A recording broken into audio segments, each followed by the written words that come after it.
Let's take a brief break from the potentially impending arrest of failed former President Donald Trump to talk about why the modern American right wing loves authoritarianism and authoritarian leaders. You know, it's important to contextualize phenomena that we observe in the modern world. One such phenomenon is that modern Republicans and right wingers and MAGA Trumpists and so on just seem to have a real soft spot for increasingly authoritarian policies and declarations. Why is this, and how did this come to be? First and foremost, when we talk about authoritarianism at its core, what we're talking about is a political system in which the government has massive amounts of power and authority over its citizens. It's a system that values control over freedom, and it relies on obedience and compliance from the population. Why does that sound weird when we think about Republicans? Well, it sounds weird because it's the opposite of what they claim. Republicans have claimed for a long time, and still do, that they're about freedom and liberty and not regulating people and not regulating corporations. And yet they abandon those principles immediately when the outcomes would conflict with their worldview. And they also seem to glamorize the authoritarian leaders of other countries. And this includes, under MAGA Trumpism, everybody from Putin and Duterte to Bolsonaro and Orban and so many others, Erdogan and many others that we've talked about. So why is it that so many modern right-wingers are attracted to this type of system? There are a few reasons, and it's a combination of fear-based motivation, ignorance. Now, some of you might just say dumb schmucks. Okay, I'm being a little more respectful, and I'm saying ignorance of facts and a desperate desire for power. Those are the three aspects that I would point to, and we can talk about each of these. Let's first talk about fear. Fear-based politics works much better with Republicans as your targets. And when I say target, let's be honest, Republican voters are the targets of Republican elected officials. Republican elected officials have accurately assessed that, in part because of what have been, quite frankly, called brain differences in right-wingers, as well as sort of value systems, right-wingers are very afraid of change. They're very afraid of others. They're afraid of difference. And so it's really effective to use authoritarianism as a way to maintain control, even if they want freedom and liberty, because you tell them as a right-winger, as a right-wing elected official, folks, all these things you're afraid of, Twitter censoring conservatives and brown people storming the border and what does Trump call them? Insane asylums emptying out into the United States and immigrants taking your jobs and China taking your stuff and whatever. In order to get them to agree to the authoritarianism, you say, I will use the authoritarianism to help protect you from all these things I have made you afraid of. So fear gets them to go with the authoritarianism, even when they say, I like freedom, I like liberty. Secondly, there's ignorance, okay? I know people are going to find this offensive to some degree. The MAGAs will find this offensive. There are a lot of these folks, particularly Trump's followers, that don't know what is happening. And so when they are told, hey, you know what? I can fix this thing I've made you afraid of if you just give me the power to do Y. I'll protect you from X if you give me the power to do Y. They don't understand that it's just not going to happen. It's just not going to happen. I will protect you from China by passing tariffs. Well, but the tariffs are paid by American companies. They don't know.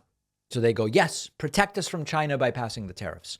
Or I will protect you from brown people raping women and children and taking your jobs with a wall. Sure, sounds like that'll work. I will support you because of that. And so ignorance allows the authoritarianism to grow and grow and grow. And then thirdly, and I think sort of, finally here, is the desire for power. The right sees many of these authoritarian leaders and ideas as a way to gain and maintain power over others, a power which they feel justified in wanting because they believe that they are morally correct and correct on policy and whatever the case may be. They believe we would be the ones in charge under such a system. We would rather freedom and liberty. We would. But everything other than what we believe in is really dangerous and we're scared of it and it's whatever. And so since we would be the ones in power, then it's okay to impose this authoritarianism. And that is the way that it would ultimately stay. Now, these are generalizations. Not all right-wingers are attracted to authoritarianism. The ones that are might only be motivated by fear and their ignorance rather than a desire for power. Or maybe it's desire for power and fear. And they're not really ignorant, but they've just miscalculated in some way. This is why the American right wing overall, on average, is attracted to authoritarianism. And then you have two more elements to this. Yes, there's the double standard, okay? They claim to be about small government, except when they say, oh, no, the government needs to tell Twitter exactly what to do. Wait, I thought you were against regulation. Yeah, but except when they're censoring conservatives on Twitter. But are they? No, but that doesn't matter. They've already bought into that. So there's the double standard. And then secondly, I think in this kind of addendum, it's also important to understand the connection between right-wingers supporting authoritarianism and populist rhetoric. And I've spoken before about how populism is not a set of policies. It is a rhetoric and it's a way of talking to people. There is left-wing populism and right-wing populism. And again, some people go, no, there isn't, David. There is populist rhetoric from the right and left. The populist rhetoric from the right is often used to justify horrible things, right? Bernie and Tucker Carlson will both say the middle class has been screwed and passed over and not helped the way it should have been in this country for a long time. Great. A lot of people will agree with that. Tucker will say, and so to protect you from that, we have to keep the dirty, poor immigrants out and prevent Antifa from taking your house or whatever the case may be.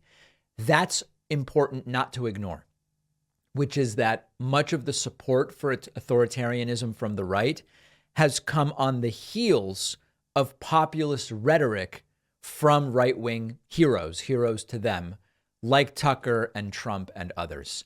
That's my sense of the love affair with authoritarianism in the modern American right wing. I welcome your comments to go beyond that. Let me know in an email. Let me know in a comment. We'll do a follow-up soon. One of our sponsors today is Fume. Fume's mission is to help people cut out the bad habits. Fume is not a vape.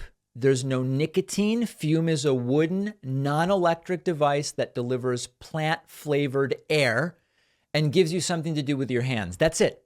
Instead of pods filled with potentially harmful chemicals like a vape, Fume uses cores infused with plants like peppermint and cinnamon for a delicious, satisfying sensation that really is powerful. It has an adjustable airflow dial, a magnetic end cap, so it always gives your fingers something to do.